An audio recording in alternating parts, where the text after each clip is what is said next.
CQDX, CQDX, CQDX. This is Havana calling. CQDX, CQDX, CQDX.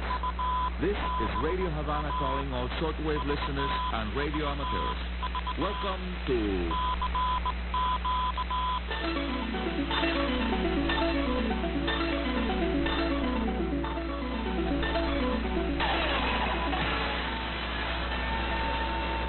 DXers Unlimited, Radio Havana's weekly feature dedicated to the fascinating world of radio communications.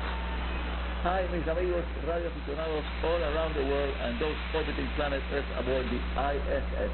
I'm your host, Arnie Coro, Radio Amateur CO2KK, now ready for about 10 minutes to devote to our wonderful hobby. Viewers and mine, yes, the wonderful radio. By the way, my first amateur radio license dates back to October of 1959. When the call sign CM2DL, Charlie Mike 2 Delta Lima Informatics, was issued to yours truly by the Cuban Ministry of Communications. I became involved with the radio hobby much during my life when I was about 12 years old. I was a witness of the highest solar activity ever recorded for a single month during solar cycle 1906. Having spent a bit more than 60 years playing with radios as simple and fascinating as the Galanda detector, diode detector radio, and as sophisticated as one of the latest versions of the so-called software-defined radios, or SDRs, as they are popularly known, all I can say is that I enjoy this hobby a lot. After many years, I keep enjoying it.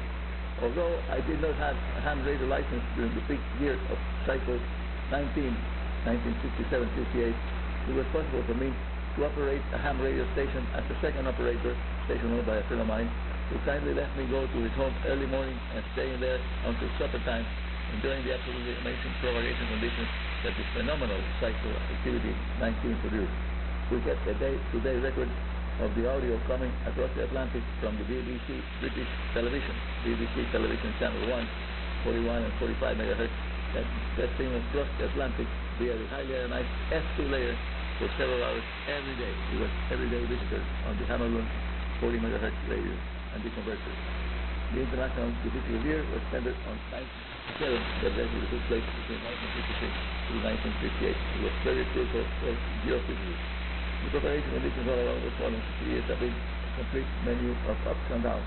It is good to recognize that the radio licensing authorities, with gentle persuasion of the amateur radio stations of virtually all the nations around the world, gathered at the International Amateur Radio Union, IARU, have had the wisdom to make sure that we have frequency allocations virtually throughout the radio spectrum, with the most recent additions on the 8 meters, also 630 meters, and 492 to 497, that's 630 meters, and the 60 meters band, 5 megahertz band. Things are going very nicely for amateurs. Now, some of us radio amateurs that do enjoy a lot QRT or low power transmitter operations are able to operate with running powers between 5 and 100 milliwatts. Really, really low power, and it's amazing to see how far it can work when propagation conditions are good. By the way, according to my astronomer friend, the oscillations in solar activity that we're seeing since radio was discovered are quite normal for a Type O star. That's the name of the sun, scientific name, Type O star. This is how it's describe the sun. Maybe we should do research to find out more about how the sun is going to behave. And what we find is that we're writing the solar cycle number 24 together with the solar cycle 25 that has just started. The amigos, stay tuned for more radio hobby related information coming to you from Radio Havana, Cuba. And do not forget that your comments sent by email reach me every day, giving me a nice opportunity of learning what you think about this and other Radio Havana, Cuba programs. Your suggestions and ideas are certainly most welcome at rhc@email.cu. Again, that's the email address, info@rhc@email.cu. I'll say slowly in phonetic. India, November, Foxtrot, Oscar, Romeo, Hotel Charlie, the symbol for at Echo N November, Echo T Tango, Charlie Uniform. I'll be back with you in just a few seconds. This is Radio Havana, Cuba, going on the LCH Limited, and here's our next topic for today. Also low power amateur radio training, and amazing results achieved despite the very low solar activity.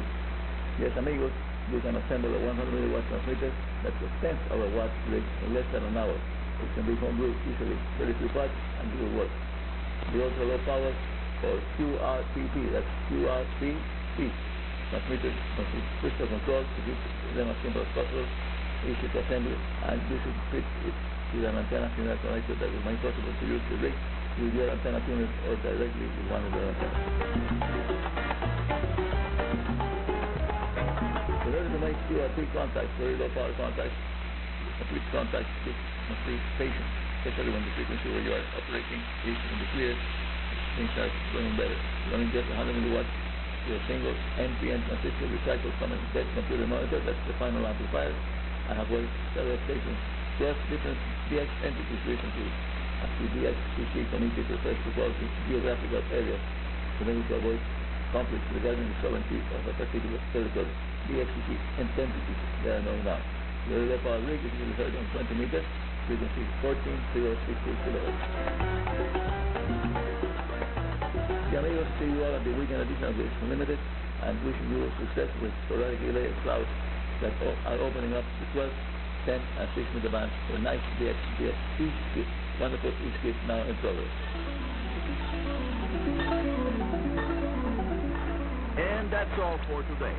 This is Arnie Coro, Radio Amateur CO2KK, your host here at Radio Havana's DXS Unlimited, saying 73 and very good DX. Thanks, Arnie. Arnie Coro, CO2KK, DX's Unlimited.